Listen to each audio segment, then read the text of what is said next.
Bangladesh is on the edge. At least 6 people have been killed and over 100 others are injured as violent anti-quota protests continue to rock the country. Deadly clashes were witnessed as demonstrators opposing quotas for coveted government jobs battled counter-protesters loyal to the ruling party.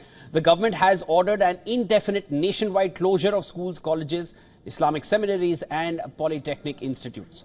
Now, the violence which erupted on Monday night has now spread across the country. Reports suggest that armed cadres and activists of Bangladesh's ruling Awami League, along with its associated student wings, took to the streets to counter protesters who were demanding the removal of the quota system in government jobs. Deadly confrontations occurred in multiple locations in Dhaka.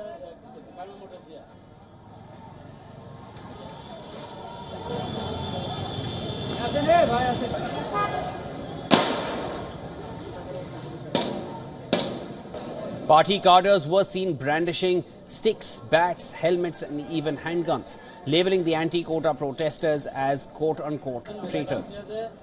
Protests intensified after Prime Minister Sheikh Hasina refused to meet the demands of students, citing ongoing court proceedings.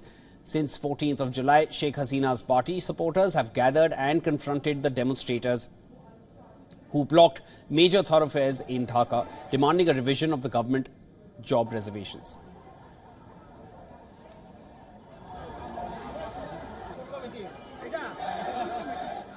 আমরা হচ্ছে ওখানে মিছিল করছিলাম তো বিজয় একাত্তর হলে প্রথমত হামলাটা হয় আমরা পরবর্তীতে ভিসিতে আবার ব্যাক করার সময় ওখানে কিছুক্ষণ অবস্থান করতেছিলাম যখন আমরা ভিসি চত্বরে অবস্থান করে কিছুক্ষণ কথা বলে বিশেষ করে তখনই ভিসিতে পিছন থেকে এসে ওরা আমাদের উপরে আবার হামলা করে ছাত্রলীগ আমাদের উপরে আবার হামলা করে একাত্তরে ওরা হামলা ছিল ওখান থেকে ইট মারা শুরু হয়েছে এরপরে ভিসিতে এসে ওরা আবার আমাদের উপরে ছাত্রলীগ আমাদের উপরে হামলা করছে এবং খুবই টার্গেটেড ভাবে প্রত্যেক শিক্ষার্থীর মাথায় তারা Now, these are the first significant protests against Hasina's government since she won a 4th straight term in January. The protesters are angry over public sector job quotas, including a 30% quota for family members of freedom fighters from the 1971 War of Independence and high youth unemployment.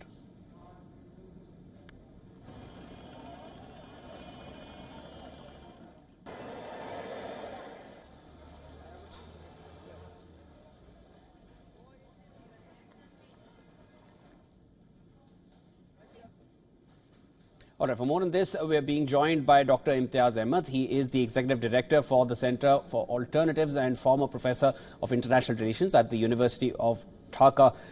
Sir, thank you so much for joining us right here on Newspoint.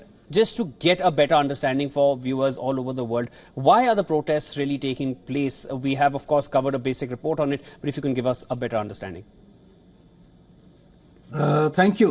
Well, I think the main purpose is to abolish the quota system related to Mukti Jodha quota particularly, which now extends to the grandchildren. So long it was children, I don't think there was any problem. But the decision was made, I think around 2011, that the quota system of 30% would extend to the grandchildren. I think that is where much of the resentment and much of the protest. Dr. Ahmed, protesters are saying that government jobs are the only hope for many young people in Bangladesh. And of course, this quota system is depriving them of opportunities. How valid is this explanation or this argument? Well, I think to the protesters it is definitely valid because the quota system extends to the grandchildren. You know, the very idea of quota system is if you are disadvantaged, underprivileged, you know, that is understandable. But there hasn't been any issue as, you know, there could be some cases, but to keep it as high as 30%, that is where reforms are required. And the government is pledge bound to do, you know, the government openly said, and there was another executive order saying that it is abolished. The whole thing, you know, got, I think, complex and returned to where it was when High Court decided that was not valid, but the government has appealed to the Supreme Court. So it's now with the court, but I think the protesters have good reasons to come out on the streets and you know, because it extends to the grandchildren. Dr. Ahmed, do you feel that these protests could lead to a a proper change in the public sector employment policies hereafter? Is it of that scale? Do you expect the government to take some kind of action on it now? Well, the government is pledge bound. Any executive order, after some years they go through certain reforms. The only thing in that case, in this case, reforms.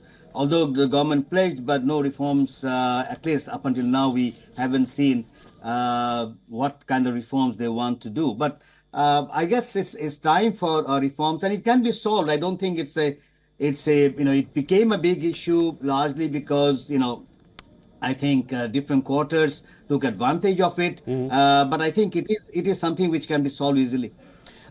Dr. Ahmed, what is the government's stance here?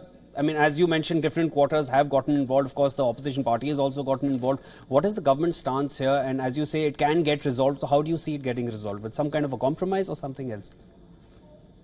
No, I think government has to come out with a decision. Well, the government is now saying because there's a court ruling, the government probably has to wait for the court to decide because it can't take something, which is already in the court. That's one problem. But, it's also in the South Asian context, it's also true that different quarters will take advantage of it. And I'm sure government is aware of it. All right, Dr. Imtiaz Ahmed, thank you so much for joining us. Of course, it's a tense time all across Bangladesh, but we hope peace is resolved at the earliest.